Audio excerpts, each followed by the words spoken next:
Welcome to the March Madness simulation, but it's college football. In the last episode, we started with 130 teams and worked our way down to 16. Those teams are Maryland, Ohio State, Southern California, LSU, Clemson, Purdue, Michigan, Alabama, Penn State, Tennessee, Arkansas, Kansas State, Utah, Middle Tennessee State, Tulane, and Indiana. In this graphic, you can see all the remaining teams' resumes and how they got to this point. Feel free to pause now.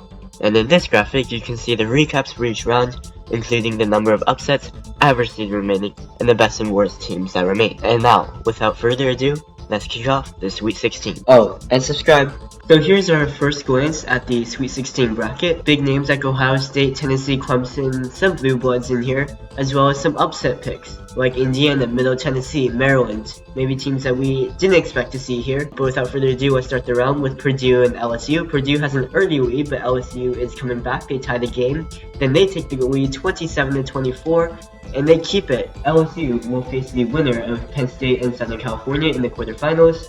Alabama, Maryland, the winner of this will face the winner of Indiana and Middle Tennessee, which Maryland has the early 8-point lead on Alabama. Still a one-possession game though. Alabama needs to come up with something and fast though. They do, they score a field goal, and then they take the lead. They lead Maryland, and with 10 seconds left, Maryland cannot muster up anything to respond. Alabama advances to the quarterfinals. Here we have Clemson and Tennessee, a rematch of the 2022 Orange Bowl. The winner will face Ohio State and Arkansas, and Tennessee will go on to beat Clemson in overtime. This game was back and forth the whole time, as Tennessee will prove to be victorious. They will face the winner of Ohio State and Arkansas again. Kansas State and Utah. That game was not very close. Utah shut out Kansas State 41-0. A defiant victory. They will face the winner of Tulane and Michigan. I'm very surprised. Kansas State was the Big 12 champions in 2022. Thought they would be more competitive, but dang, Utah should be a force to be reckoned with in the quarterfinals. So this is half of our bracket done, the CBS games. Now we move on to the games by Fox, starting with USC and Penn State, where USC has an early lead, 14-3. Penn State must respond quickly, and they will. They score a touchdown, miss the extra point though. USC adds on a field goal of their own. Penn State ties the game, and then takes the lead from USC as time expires. Penn State comes back and beats USC by a field goal, 20-17. A heartbreaker for USC, but Penn State, they just have more grit, more tenacity as they advance to face LSU. It's the story of two Cinderellas as Indiana faces Middle Tennessee State in Murfreesboro, Tennessee, where the winner will face Alabama. Middle Tennessee is up by 14. Indiana's trying to stay in this, but I don't think there's enough time as Middle Tennessee survives this matchup and their reward for winning a match in Tuscaloosa against the mighty Alabama. Ohio State and Arkansas. The winner of this will face Tennessee, as Arkansas has the early lead on Ohio State. Can they pull off the upset? Ohio State is coming back, and then they take the lead late in the fourth quarter, and they just ran away with it, scoring so many points in the fourth quarter. 40-32 will be the final score, as Ohio State advances to take on Arkansas. And the last matchup will be Tulane and Michigan. Winner faces Utah, and Michigan blows out Tulane, ends their magical 2022 season. And Michigan will face Utah, who also blew out their opponent in Kansas State. Should be a competitive matchup. I'm excited to see who wins this. But that concludes the Sweet 16, as now we are down to 8 teams remaining. These are what our matchups are looking like: LSU versus Penn State, Middle Tennessee against Alabama, Ohio State and Tennessee, and Utah and Michigan. And with that 8, you can see a clear outlier. But yeah, let's start with this. Penn State wins by 22 against LSU. A very defiant victory, as Penn State will move on to the semifinals, as they will likely go on the road to face Alabama. I'm not giving Middle Tennessee that much of a shot, but let's see how they fare against Alabama. You can see the box score of this game. Really solid game for Penn State all around. As, yeah, Alabama's up 17-9 on Middle Tennessee. I wonder if the Blue Raiders can come back. They do, they tie the game, but Alabama adds on a field goal. Middle Tennessee takes the lead late in the game. They're really giving Alabama a ride for their money. But Alabama ultimately pulls it out in the end, winning by 2 possessions. Never any doubt. Not at all. Bryce Young was the player of the game, as Alabama wins 34-24. Foggy conditions here as Ohio State faces Tennessee. The score is 31-13. It's not close at all. 45-13. As this one was all but over at halftime, as Ohio State moves on to the semifinals, sending Tennessee and Hendon Hooker home. CJ Stroud was the player of this game. 69.4% completion percentage. Not bad at all. As Michigan beats Utah by 17. As you can see, Rising kind of frustrated with this result as Michigan advances to face Ohio State. What a semi-final matchup that will be. So many emotions in that rivalry that concludes both teams' schedules for college football year in and year out. But that will be the end of the quarterfinals. Penn State, Alabama meet in the semifinals. Ohio State and Michigan meet in the other matchup. I'm gonna leave it up to the commentators, and I'll pick it up when the games conclude.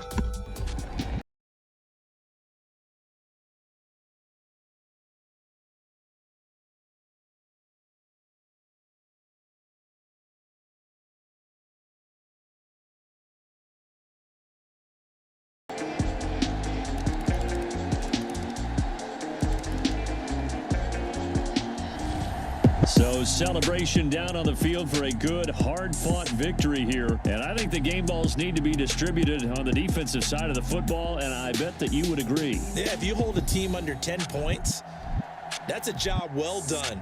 Really well done. So I would say game balls for every starter and every key player who participated in this game. Now, see, I only like one game ball. You're handing out multiple, although I set you up by saying game balls, plural. Yeah, but I like where we're going with this, though. You say one to represent, like the best player of all of that. And I say multiples so that you keep everyone motivated and involved. You're a man of the people.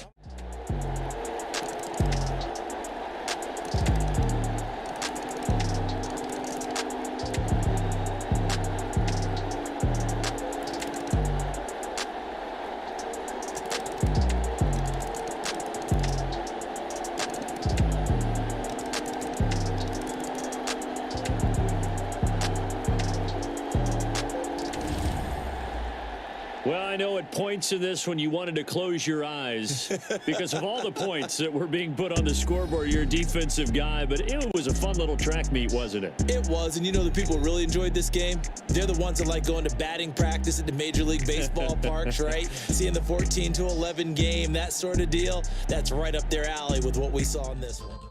It was a story of two halves, as one game was not particularly close, whereas the other one almost went to double overtime. Alabama, Michigan for the championship. I'll see ya after the game.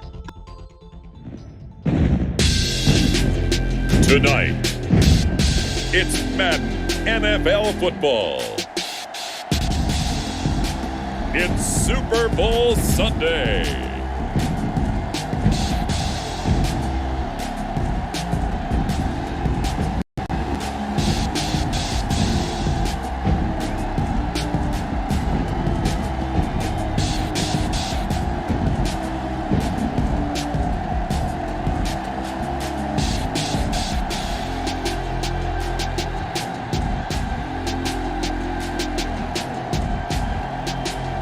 It's the home team taking on the visiting team.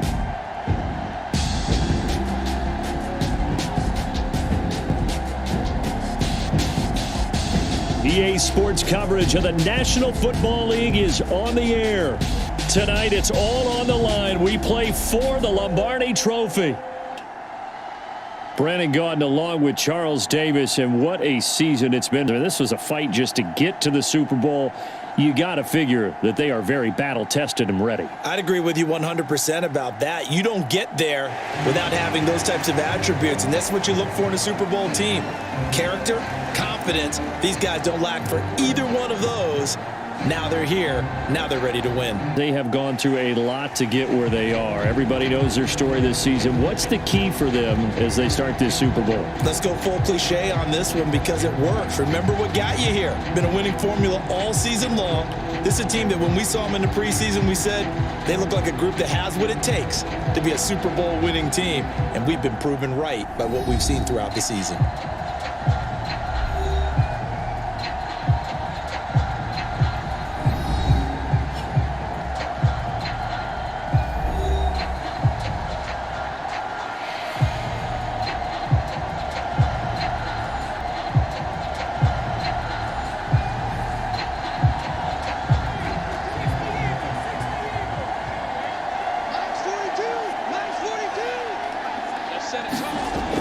From the gun on third down, McCarthy. That's complete. It's Bell. And inside the 20 before he's brought down.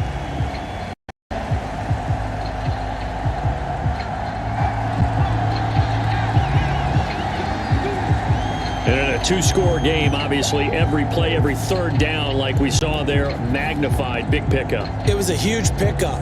What they really want, though, is to not even get to third down. They've got to maximize time and conserve as much as possible. So from the 17 now, here's a 1st and 10. Again, he'll drop to throw. And that nearly their first pick of the game, but it falls down to the ground incomplete. I guess they're in a situation now, fourth quarter, where they're forced to take some chances, but I don't know that that was the type of a chance you want to take. And that one could very easily have been intercepted. And if it does get picked off, that could possibly seal this one.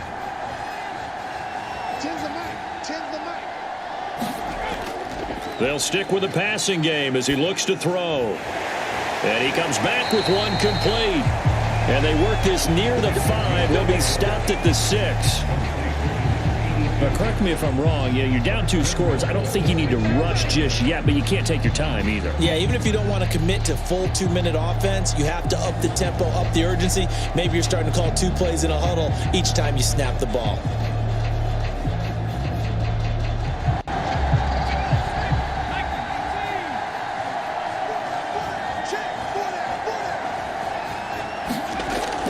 They'll run here with Edwards. He gets him a little bit closer. He takes it from the 6 inside the 5 to the 4. Be interesting to see now what they do offensively down near the goal line after not much there that time. As the offensive play caller, that may change your sequence now. Instead of coming right back with a running play, you may have to go to the air. 2nd and goal from inside the 5. From the gun, McCarthy. This is caught. And he'll be brought down right on the edge of the goal line at about the 1-yard line. That time the completion goes for 4 yards, and we're set up with a 3rd and goal. Well, offensively, that's the mismatch that you want. You want to force a linebacker to try and cover your back out of the backfield, out in some open space. But linebackers nowadays, they run like backs, and they take a lot of pride in covering. What a nice play he made there in the open field. Now, they'd really like to make the short field pay off. We'll see if they can, but this is 3rd and goal. Off the play fake, McCarthy. And this is caught down for a late touchdown. There's certainly some importance to this one now. After the touchdown, they could get this down to a field goal with a 2-point conversion. They'll try and throw for it. And now the pressure gets there, and he goes down. The kickoff unit is out on the field, and they will send this one away.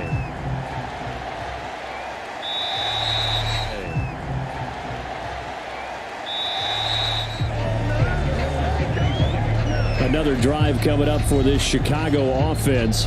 And this game not quite over yet. And we'll likely see them take all 3 timeouts defensively, so they can't just kneel this one out. They're going to have to try to run a few plays. You're exactly right. They've got to get a first down and make them use up all their timeouts in order to feel like they have this one in hand.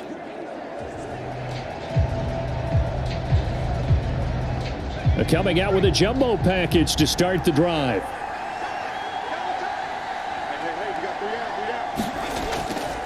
They'll try and run some clock here as they keep it on the ground.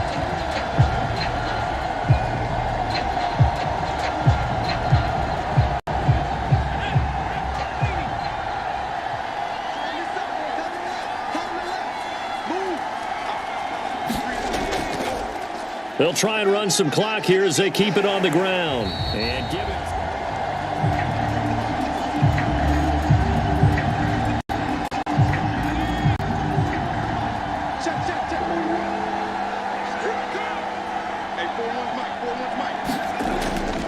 They'll try and run some clock here as they keep it on the ground. And he is.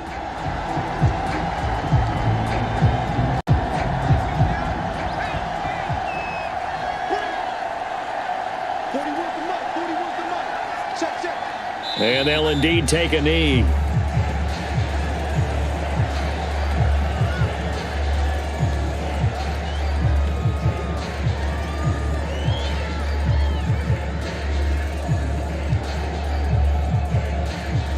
Second and 11. Hey, you got three down.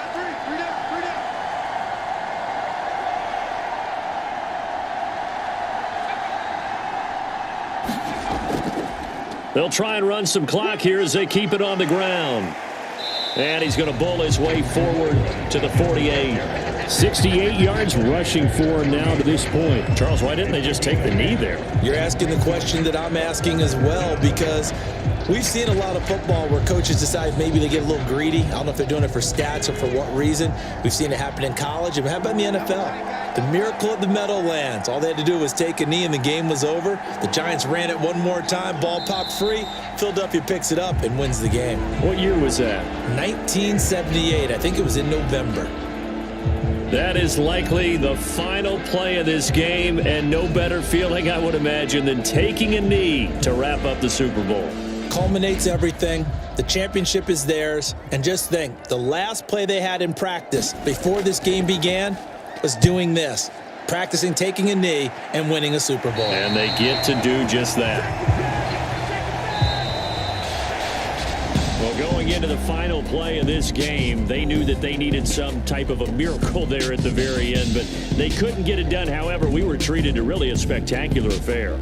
Even though they didn't finish it off, you're exactly right. They took us down to the last play. We're still, you're wondering, could it happen? Possibly, even though we both knew it was a long shot.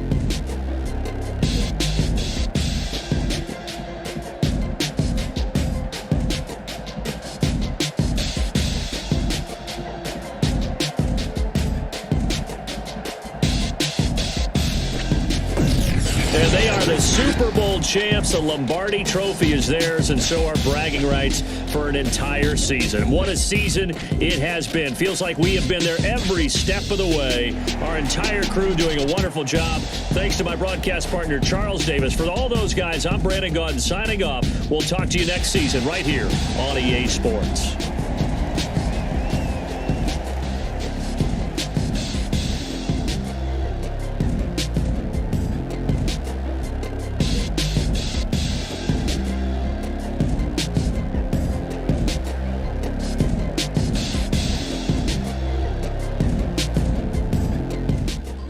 So with that being said, Bryce Young and Alabama fend off Michigan in the national championship game 24-19. The mighty Alabama are your college football March Madness champions. I'm gonna run all of the bracket graphics on the screen just one more time so you can see every team's journey in the tournament. Feel free to pause at any time to look at the regions for a longer time. And with that being said, that will conclude this tournament. For those of you who saw both videos, thank you so much for watching. I'm sure you could tell from last video and this one as well, but I was sick like the entire week and I'm still recovering, but was finally well enough to record the voiceovers for both this video and the first part of this tournament. So if I didn't speak clearly, blame my sickness. But anyways, again, we started with 130 teams in this March Madness-esque series. We worked our way down to 16, and finally the champion in Alabama. And in this final graphic, you can see a recap round by round, including the upset percentage, average seed left after each round concludes, and the best and worst teams that remained. And again, feel free to pause. But with that, I'm gonna get out of here. Again, if you made it to this point of the video, I appreciate it so much. Thank you so very much. and expect a video dropping shortly of my future plans with this channel. And with that, it's been FBN Circuit. Have a good one.